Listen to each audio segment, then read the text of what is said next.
Quando meu filho era bem pequenino, eu costumava levá-lo para brincar em um parque infantil perto da minha casa. Numa fração de segundos ele já estava pegando fogo com a molecada, porque ele realmente gostava muito de brincar. De correr até não ter mais fôlego, de rolar no chão sem se preocupar com nada. Tempos bons aqueles.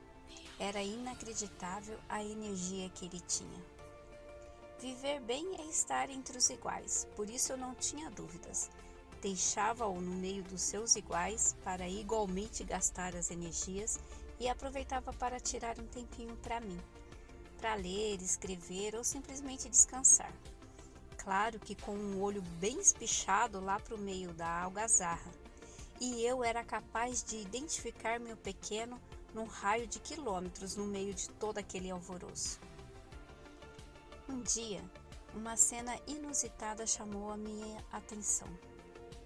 Uma menininha que aparentava uns 5 aninhos estava sentada em um tanque de areia, completamente isolada das demais crianças. E num primeiro momento, a impressão que eu tive é que ela estava muito aborrecida.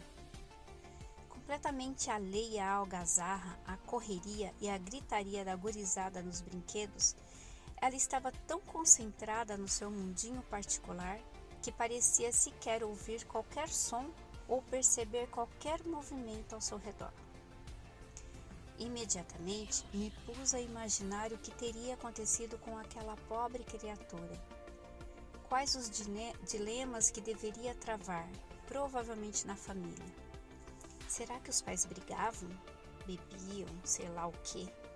Oh meu Deus, será que ela tinha sido abandonada? Lembrei-me de todas as crianças que sofrem maus tratos, desamor ou são abandonadas e não têm qualquer oportunidade na vida.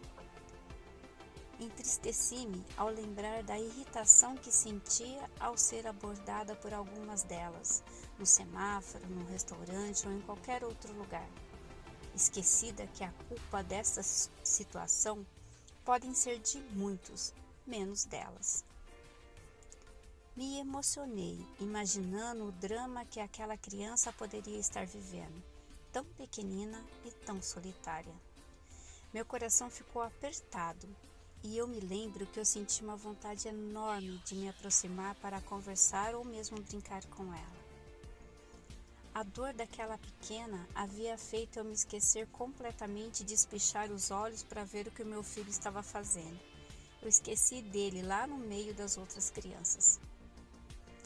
De repente, como num passe de mágica, ela levantou a cabeça, olhou-me com os olhos mais azuis que eu já vi na minha vida e abriu um sorrisão maravilhoso com os seus dentinhos faltantes e, sacudindo a poeira do corpo, saiu correndo no meio para as outras crianças e num segundo já tinha se misturado no meio delas, com a mesma alegria e já não tinha mais nada de diferente entre eles. A princípio, achei a cena muito engraçada e comecei a rir sozinha, principalmente por causa do papelão que eu estava prestes a cometer. Fantasiei tanto drama e nem ao menos observei que a menininha apenas estava brincando. Hoje, depois de muitas mudanças na minha vida, aprendi a ter um novo olhar sobre as coisas do mundo. E relembrando essa história, me senti um tanto tola e até fiquei um pouco envergonhada pela minha atitude, ao perceber que é assim que agimos em algumas situações da vida. Vemos somente aquilo que queremos ver, julgamos e tiramos nossas conclusões sem observar o que de fato está acontecendo. Recompensamos pela aparência e não pelo mérito. Não atinamos que o mais importante é o que se leva no coração, a grandeza das atitudes e não aquilo que se aparenta.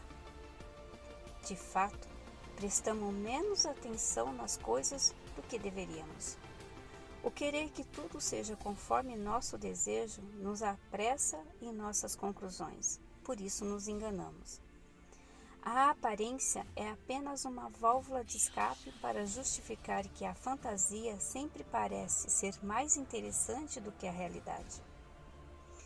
Li outro dia em algum lugar que nem sempre o que mais chora é o mais triste. O que vive gargalhando é o mais feliz. Tampouco o que mais fala em Deus é o mais caridoso. E não se surpreenda ao descobrir que, quase sempre, o que te ama em silêncio é mais afetivo do que aquele que te manda flores todas as manhãs. Quanta verdade! Empresto as palavras do padre Fábio de Mello numa crônica espetacular sobre as nossas atitudes para dizer que, se quisermos viver bem, é preciso ir além das aparências. Disse ele: se queres entrar em minha vida, retire as sandálias, pois este solo é santo. E disse mais: somos os únicos responsáveis por quase tudo o que acontece na nossa vida, e não diferentemente por todos aqueles que dela participam. Por isso, jamais tenham dúvidas em recusar que nela habite aquilo ou aqueles que não acrescentam nada de útil. É preciso estar vigilantes e ter muito cuidado com os falsos olhares, amigos e amores. Há muita maldade escondida por trás das falas mansas e dos sorrisos sedutores. Cuidado com as mentiras espalhadas por aí que você defende como suas verdades. Com o passar do tempo, elas corrompem os seus princípios, valores, caráter. Cuidado com tudo que é do mal, inclusive as pessoas mal intencionadas, mal amadas e mal-humoradas. Se afaste de tudo que é negativo. Cuidado para quem você abre as portas da sua vida.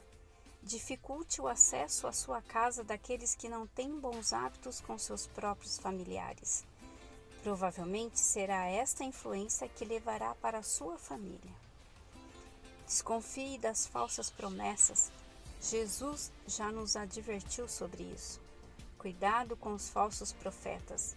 Eles vêm até vocês vestidos com peles de ovelhas, mas por dentro são lobos ferozes. Desconfie de tudo que é promissor demais. O sucesso de qualquer empreitada só é possível através de muita lida. Como já dizia a canção, laranja madura na beira da estrada, tá bichada Zé, ou tem marimbondo no pé. O que se opõe ao bonito é o feio, ao amor é o ódio e ao cuidado é o desleixo e o descaso. Ter cuidados com a sua vida é mais que um ato, é uma atitude que vai muito além de um momento de atenção.